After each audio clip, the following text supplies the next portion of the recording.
As our country observes Black History Month, it is important to note the contribution of African American members of the National Guard who fought so valiantly to help secure the freedom and liberties that we cherish today.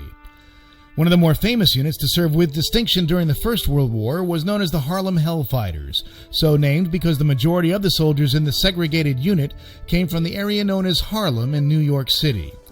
Originally known as the 15th New York National Guard, they became part of the 369th Infantry Regiment after they deployed to France in 1917. Once in France, the unit was initially relegated to labor service duties instead of combat training, but that would change when the U.S. Army decided in April 1918 to assign the unit to the French Army for the duration of the United States' participation in the war. The men were issued French helmets and brown leather belts and pouches, although they continued to wear their U.S. uniforms. Eventually, the 369th was assigned to General Lebouc's 161st Division to participate in the Allied counterattack in the Meuse-Argonne offensive. On 25 September 1918, the French Fourth Army went on the offensive in conjunction with the American drive in the Argonne. The 369th acquitted themselves valiantly in heavy fighting, sustaining severe losses. After a brutal struggle during which heavy casualties were sustained, the town of Séchault was taken, and the 369th soldiers dug in to consolidate their advanced position. At one point, the 369th had advanced faster than French troops on their right and left flanks and risked being cut off. By the time the regiment pulled back for reorganization, it had advanced 14 kilometers through severe German resistance. This action earned the Croix de Guerre, or Cross of War, for the entire regiment. The Meuse-Argonne claimed nearly one-third of these black fighting men as battle casualties.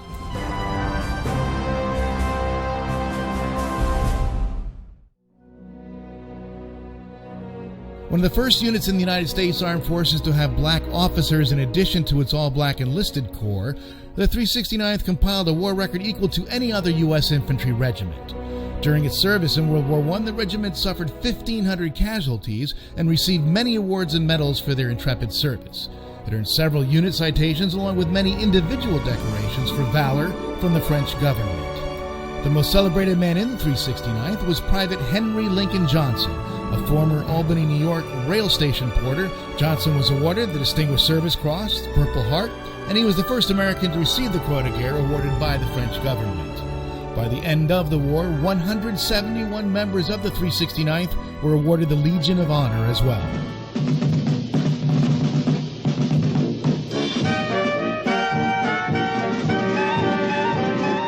At the end of the war, the 369th returned to New York City, and in February 1919 paraded through the city. Thousands lined the streets to see them.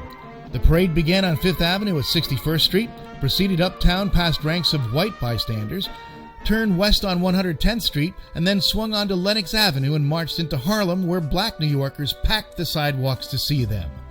The parade became a marker of African American service to the nation, a frequent point of reference for those campaigning for civil rights. This distinguished National Guard regiment left its proud mark on the Allied Expeditionary Force as the regiment that never lost a man captured, a trench, or a foot of ground.